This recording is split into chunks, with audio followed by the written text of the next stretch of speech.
Stock management and food safety. So what's this funny looking thing we've got here that I keep seeing in our kit boxes? Right, well, as we saw before on the video when Ian was showing you how to put the pies out, two different scenarios when we are above 8 degrees, when we're below 8 degrees. There's also a section covered when you're using your fridge about how things should be. So there's a little flowchart, and that takes you through the two key scenarios about being above and below the critical point of 8 degrees. So for example, if you are going to be over, for the majority of the year we're going to be 8 degrees and over, so there's a whole set of procedures there about what you do. So it just covers things like how much you put out initially, how long it could be out for, rotation, and equally what to do if some pies have accidentally been left for too long and need to be marked for destruction. Right. But the whole thing is covered. Ian's already covered the narrative, and there's a nice backup there that will be in your box. It's easy to follow, just step by step. Yeah. Okay, cool. That's really useful. Let's just go talk about handy tips really. Ice, well, ice and paper really. So when you've unpacked your pies, what do you typically do with the ice that's in the boxes or the paper that's in the boxes? Right. Well, the boxes are going to be lined with at least 2 sheets of ice anyway, and in warmer times there's going to be additional ice on the top.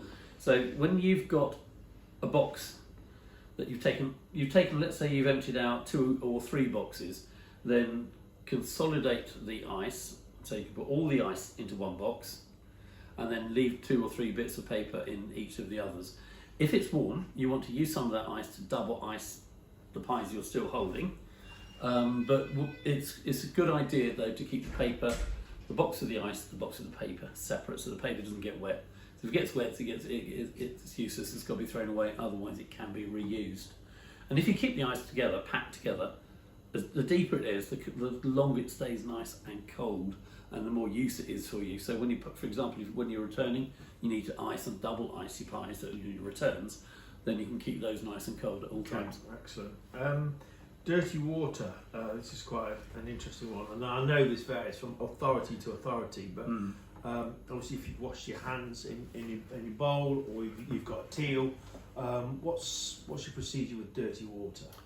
Right, with a teal, again, depends which area you're in. Some areas are quite happy with you emptying it into the drain, a gutter, or onto grass. Others say you have to take it home and empty it into the sink. With dirty water in a bowl, you haven't really got a lot of choice. There isn't anywhere you can pour it into. We don't have a receptacle, so you have to pour it sensibly and safely away. So a drain, a gutter, or on grass, because then that will actually help to as it percolates, take away a lot of the. Okay, so it's something you have to be aware of, but yeah, and some authorities are sensitive about that. Okay, cool. So everybody takes a flask of hot water to market. This has come up a number of times with the environmental health officers when people take a thimble-sized flask. What are your thoughts on that, Paul? It needs to be enough. Now, how much is enough? Got to look at what you're going to be doing and how much you're going to be using as well, so it needs to match that. So if, for example, you are going to be doing sampling, you can't get away with less than 1 litre of boiling water, and a good thermos will help keep that hot throughout the day. If you've got a bigger thermos, or even 2, fantastic, but equally you need to have some fresh cold water to temper that so you can wash it and actually use it. And EHOs are quite tight on that as well. The water needs to be at a usable temperature, because they know that if it's too hot, you just dip your fingers and won't actually wash because it hurts. So you need to have enough cold, decent cold as well. Excellent. So there's a whole subject here with personal hygiene. It sort of all ties into smoking, vaping, toilet breaks, and personal hygiene and hand washing. What's your standard advice for all of those really? Well, be clean and presentable at all times. Make sure that you are personally clean. Make sure you've at least showered, and your hands are clean. You've got hand washing equipment there anyway. All people also need to be sure that all the equipment they're handling is clean. That when it comes to personal hygiene, things like you might blow your nose. So it's a fairly standard practice that if you're going to be handling food, if you touch your face, if you blow your nose, if you sort of scratch your ears or anything like that, you wash your hands, and immediately after. If you go to the loo, you'll wash your hands, but when you come back, wash your hands again. Exactly. Because Well, when you don't door go to handles the- and door handles are notoriously bad for carrying germs. That's right. Even if you don't go to the loo, if you Yeah. leave the stall and you return to the stall, you wash your hands. And you've also got an apron provided by work, and that should be nice and clean and presentable as well. Yeah. And so the idea is that your own personal clothing could, you come from home, you could have animals, all sorts of things. It just gives a nice barrier between you and the food. And don't wipe your hands on your apron. No. Use the blue roll. Exactly. Okay, so if you're encountering a problem, I've got wasps and flies. I mean, the two are quite different actually. Flies to start with. Flies aren't that common. Wasps can be really common and a real problem. Yeah. Do you want to say what you would do in a situation where you got either of those or both? Had them both quite a lot over the years. They love the samples.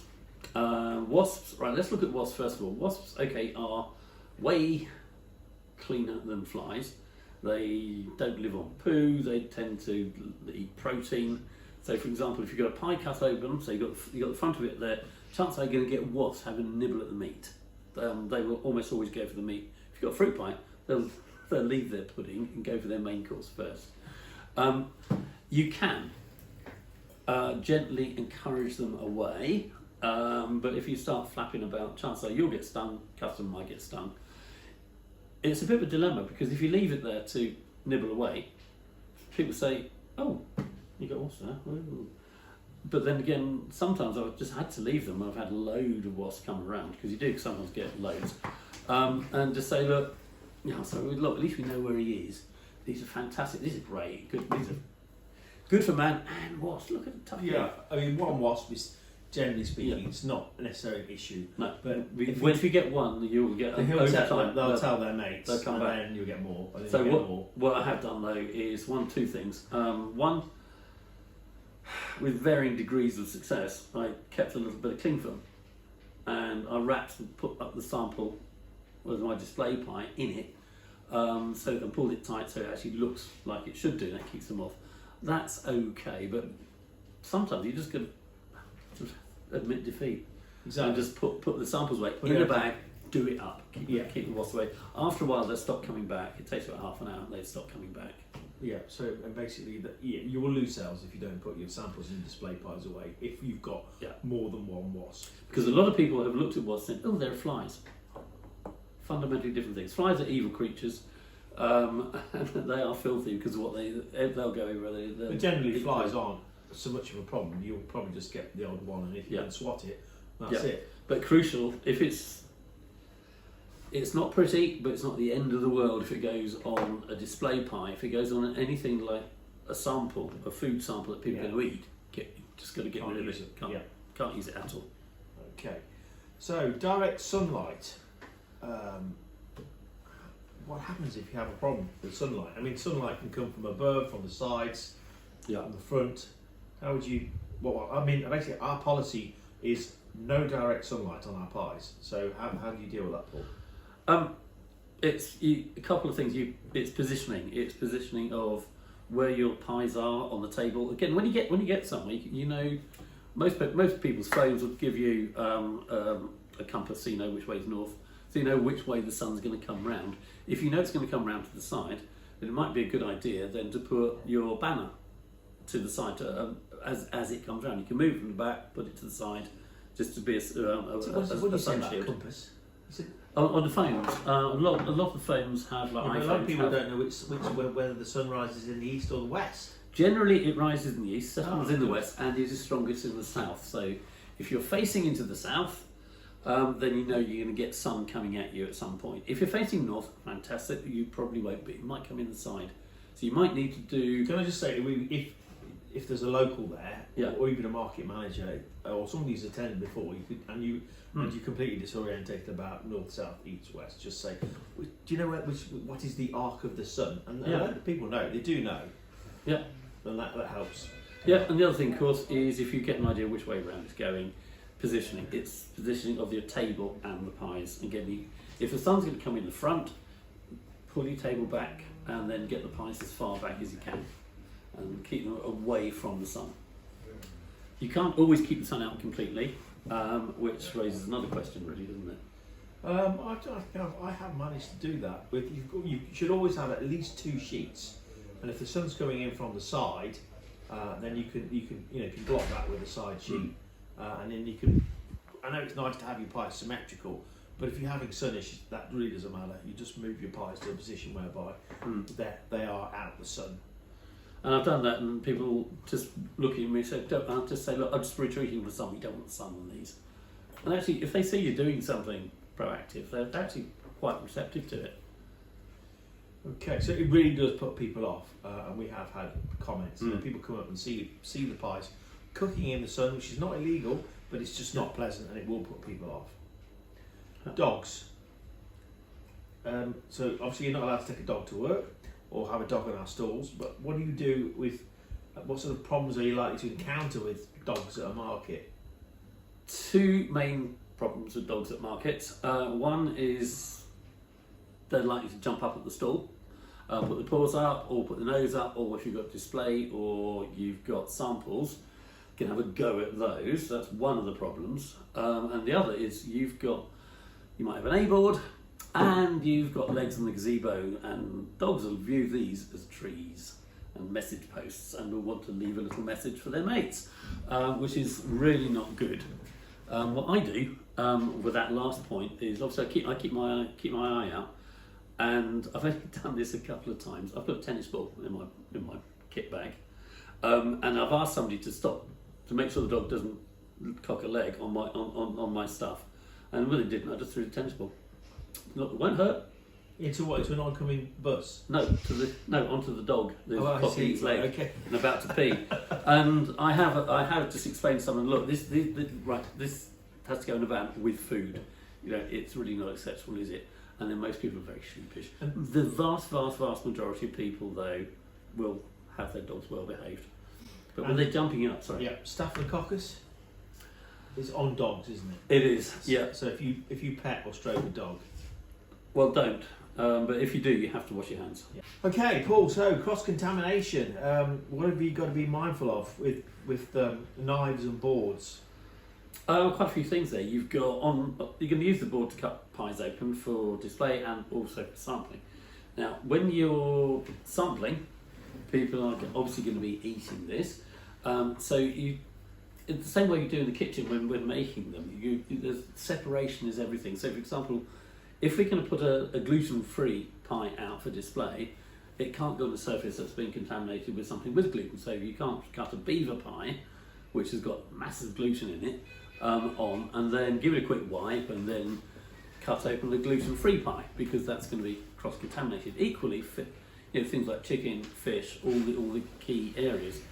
So if your board and the knife have to be completely and thoroughly cleaned between sessions. And if somebody says that they're allergic to fish or they are celiac, you have to warn them as well to say that this has been cut on the same board, I have cleaned it, but I can't guarantee that there's no cross-contamination, and then they should hopefully then decline to take a sample. Okay, cool. Finally, so boxes with pies in on the ground. So if you generally, it's quite difficult to manage the situation whereby, especially if you have pies in all your boxes, to actually have pies in a box off the ground. If you've still got pies in all the boxes, in that situation, there's nothing you can do. But if you've got a number of empty boxes and you've got a number of boxes with pies in, and it looks like you're going to have an EHO inspection, what would you recommend? Wherever possible, you should, in any case, not have a pie containing food on the ground. They will always look for some sort of space between the ground and where there's something containing food. So you've got an empty box, put one box down, put boxes with food on top. So there's always a gap. If you've got wheels, sometimes you get set of wheels as well, you can use the wheels just to keep things off the ground. But the greater the gap between the base of the box containing food and the floor, the better it is. Yeah. It's very rare that will come up because it's a market environment and it's very difficult to manage things in the market environment? It will come up quite often at shows. So, for example, we've had at the Cotswold show, they actually stipulated 18 inches off the ground. So that's 2 boxes. So just have a look at your paperwork if you're at a show, and it'll tell you. Okay. So moving on to packing down. So we've already done a video on packing the canopy down and how to pack fridges down and so on. But there are other things that are quite important about packing down. And one of the things you've got fluids. I mean, you are carrying a bottle of water for washing your sign, and you're also carrying a spray gun. What would you recommend people do with regard to their water bottles and their spray guns when packing away? Right, provided the water bottle is sound, if it's going to be packed away in such a way that it's not going to be damaged or moved about in freight, make sure it's tightened up and put in a place where it will remain upright. If that's a problem, simply drain it out. And with spray bottle, what I always do is just on the nozzle, tighten up the nozzle till when you squeeze, nothing can come out. And also make sure the neck's tightened up as well, so that it doesn't come loose. Put it in your blue box, and make sure then that it's wedged so it can't fall. Excellent. Because what happens is they leak, and all that marketing material that we've got gets spoiled, or a blue roll gets spoiled. Quite often you'll be sharing. People will be doubling up on vans, and so you'll pack your stuff away, and then you have to drive off and pick up somebody else. Is there anything you need to consider in that case? When you load the van, it should be pretty much the reverse of the way you unpacked it when you got there. So you're the first person to get in the van. Their stuff should be as far up towards the bulkhead as possible, and make sure you leave enough room for the other person for their pies. If you've got a lot of empty boxes, fantastic, that's good news. If you've got a sort of 50-50, then it might be an idea, just for the ease of unloading at the other end, to split those, so some at the back end, and then when the other person comes in, you've got the heavy ones at the back, the empty ones at the front by the bulkhead. It all depends on access to the vehicle as well. So often people get a text message from me saying it's really, really hot, double ice your pies, double ice your return pies. What's the procedure with packing away return pies? Right. At the bottom of the box, there should be 2 sheets of ice with paper, and that's all helps keep the pies cold, but also there's a curvature of the box. It helps raise them off the curve so the boxes don't break. When you bring pies back, they need to be brought back in a usable condition, and that means they've got to be stored at 8 or below. So the way to do that is, if you've got a lot of pies, thin them out across the boxes as much as you can. So for example, if you've done 10, you've sold 6 boxes, say, that means you can, instead of having 3 high, you might be able to go 2 high, and then put paper and ice on top of those. So and any spare ice you've got, because ideally you'd have preserved your ice by consolidating it, and so you've still got sheets of ice that are cold, and the paper is nice and dry, so you can put those on top. And if it has been warm, I mean, you get back to the bakery and you're involved with depack, and your paper's got a bit soggy. What do you do with that, Lee? Throw it. Throw it away. Yeah. If you don't. If you don't, it'll go mouldy. Yeah. And the last thing you need in the box with food is mould. That's an interesting one. I mean, obviously we prefer people who didn't bring back their rubbish, but yeah. Often because obviously we've got huge cost of disposal, but generally speaking, that's not always possible, is it? Not always. Some places, like some of the shows, will give you a skip, but you can only dispose of rubbish in a place where it's allowed. So in a high street, for example, if you're at a farmer's market, a lot of places will view that as fly tipping if you put it into a public bin, so in which case you have to bring it back. But put everything in your bag, tighten it up, tie up the bag so things can't leak out, and also you can't attract flies. In the summer you can't attract flies into it either. Cool. And when did you do your last stock take? Obviously it's important we know what your return pies are. So just as you are packing away, and you're packing away your pies last, then you get your stock sheet out. Just as you, what I would do in that case, I count out how many large, how many small, work out how many boxes they're going to. I get them ready with the ice. Then I do the stock take, pop them straight in, and then double ice as appropriate. And then on your packing sheet, there's a little box, isn't there? There's a final temperature box as well for your pies. That's it. When do you complete that? When you get back to the bakery, because when you've you need to know what the box temperature is when you come back, simply so we can demonstrate that they are safe to use. If you do it immediately, you've only just shut the lid, so it might still be quite warm, and it needs time with the ice to have its effect. But when you get back to the bakery, it's really important that box is filled in, because the EHO will look for that box when the auditor's here, not a market, when the auditor's here.